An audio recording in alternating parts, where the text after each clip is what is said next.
Moving on, we have a question that's come in through email now from Milind. Milind wants to know if there are service tax exemptions for small budget homes. He also wants to know the simple way to calculate service tax and capital gains tax. Let's take the service tax component first. Pannkaj. First, let me answer whether there are any exemptions. See, when the tax on this was introduced in the finance bill, there was a statement made which says that service tax will not be applicable on small small houses which are restricted to 60 square meters of area. So, if the house is less than 60 square meters, then service tax is not applicable, provided it is under a housing scheme which is developed by the central government or a state government or a private-public partnership. So, under the PPP or central government or state government. If it is a private builder, then even if it is a small house, it is payable. I'm sorry to interrupt you, but when you say central government and state government, does that mean, say, if I were to buy a home built by, say, the DDA or the MADA or the HUDA, then I can actually avail this exemption? Yes, provided the house is smaller than 60 square feet. Or it has to come under the Pradhan Mantri Awas Yojana, the PMAY. And this is, this is something, this is what the public-private partnership essentially that you're talking about here, Pannkaj. But the PMAY scheme, the government has to give that recognition to that particular project. Just the developer claiming that it is a PMAY project will not give you the tax exemption over there. Right. Go on, Pannkaj. You were also talking about how to calculate service tax. So, how to calculate service tax, I have already explained in my earlier questions, but I'll repeat.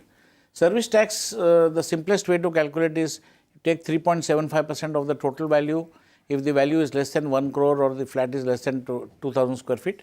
And if it is more than that, you pay 4.5%. That's the simplest way. For capital gains, there is no simple way of calculation, but I'll just tell you some of the broad things.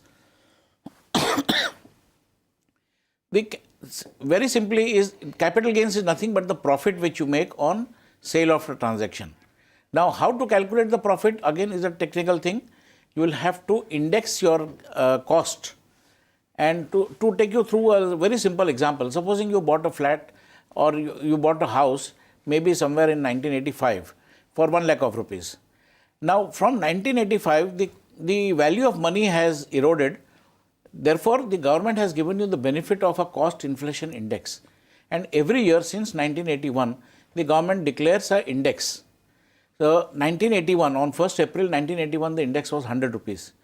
Today, on 1st April 2016, the value of the index was 1,125. So, and every year the index has been declared.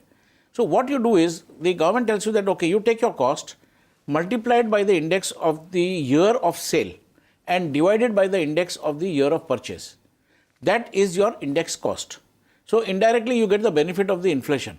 If the value of money has eroded, then obviously you are not going to pay tax on that.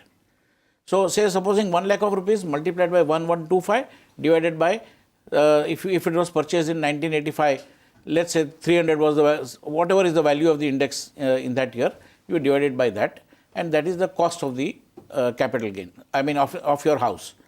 Now, whatever is the sale proceeds, deduct the index cost from there, whatever is the balance, that is the amount of capital gain. And on that, if the capital gain is less than 1 crore of rupees, you pay 20.6%, and if the capital gain is more than 1 crore, you pay 23.69%. That is the simplest way of calculating capital gains. And I don't think I can make it simpler than that. And Milind, if you're still confused and if that still sounds like too much of number crunching, the best thing, of course, that you can do is go to a tax consultant, get a tax advocate, and they will really help you out with those calculations. You can watch live TV on our website, mpnow.in. Find us on Facebook at facebook.com/magicbricksnow. And don't forget to click the like button. You can also follow us on Twitter at magicbricksnow. To stay updated with all our programming, hit the subscribe button on our YouTube channel by logging on to youtube.com/magicbricksnow.